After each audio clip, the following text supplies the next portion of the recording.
found better. Yeah, a lot of time. What's the prescription? What's the party right stuff? What needs to go moving forward? Not looking back.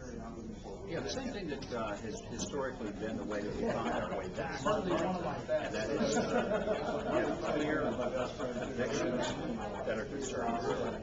And then when elected, act like it. If you think back on to 1976, in every election cycle, when Republicans had clarity of their convictions, and those convictions were conservative, they win. It's when they move to the mushy middle and it gets squishy that they get beat. And just take every election. So, you know, when I hear people who give advice that the Republicans need to moderate, they need to be more, a little more to the left, I'm thinking, that sounds like the advice that the Democrats would give to us so we never win another election ever. Because that would be the basic role of They are going to win general election.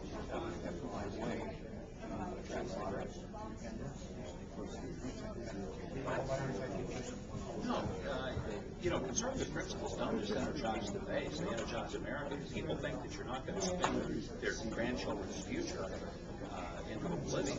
They appreciate that. If they think that you're not going to totally wreck their capacity as a small business operator by intense regulation, taxes out the kazoo, and creating an environment where you're taking money from them and handing it to your competitor who's been recklessly irresponsible, they appreciate that. So it's not about ideology, it's about the practical effects of genuinely conservative government. What do you think? The whole stimulus package, the whole recovery package. Yeah, huge mistake. Big, colossal, utter, disastrous mistake. And I was against the TARP bill last fall. Republicans have culpability in that. I was one of the few people screaming against it. It's interesting to me that there were some who questioned whether I was really conservative. And then I'm watching these same people out there wringing their hands supporting the TARP bill and thinking, this is the most non-conservative thing I've ever seen in my entire life. And I don't ever want to hear ever from any of those people ever again how conservative they are if they supported that. How would you rate Obama so far? And on style, he's been very effective. And of course, it helps when he has a large cadre of the national media who absolutely can't find anything but Messiah-like qualities. He's very fortunate in that. Bill Clinton didn't even have that. And but if you look at what's happening, there are so many fundamental changes in the way that America is being governed right now. I never thought I'd live to see the day when the United States president picked the CEO of a private company and decided how much the ad budget for Chrysler would be, and got involved in the minutia of everything from the design of a car to the cost of them and which dealers would get to be dealers and which ones wouldn't. I mean, this is a level of micromanaging private industry, the likes of which we've never seen before.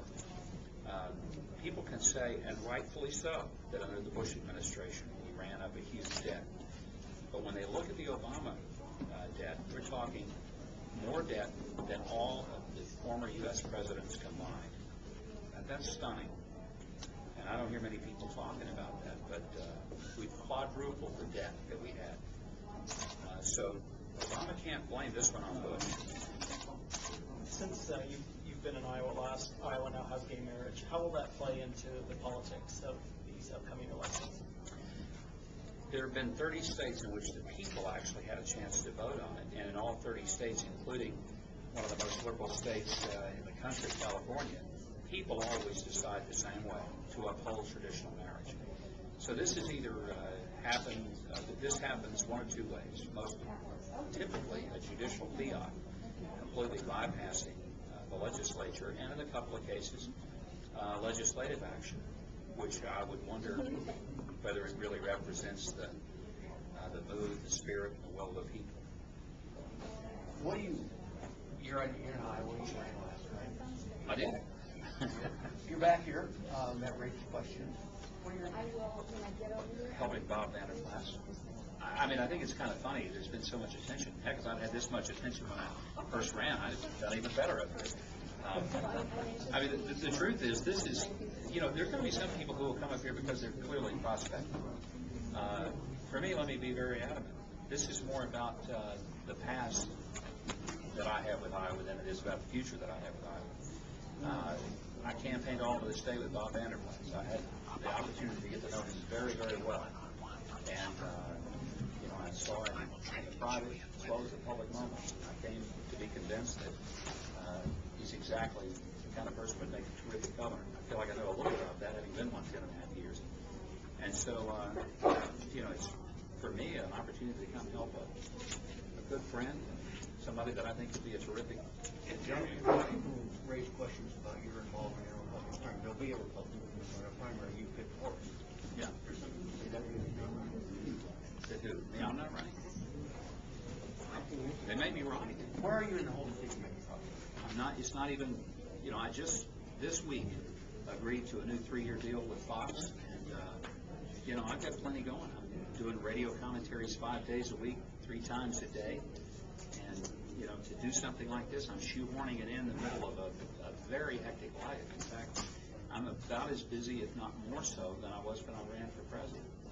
So it's not about coming up to Iowa to put my heels up, sit back, and sort of see how the cornfields are looking this summer. I'm coming in to help a friend, and I'll be out to North Carolina tonight. But if you put a percentage on it, how likely are you to run again?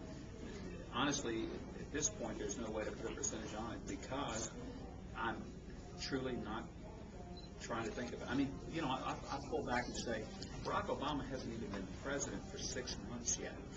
We've got people already lined up. I would be probably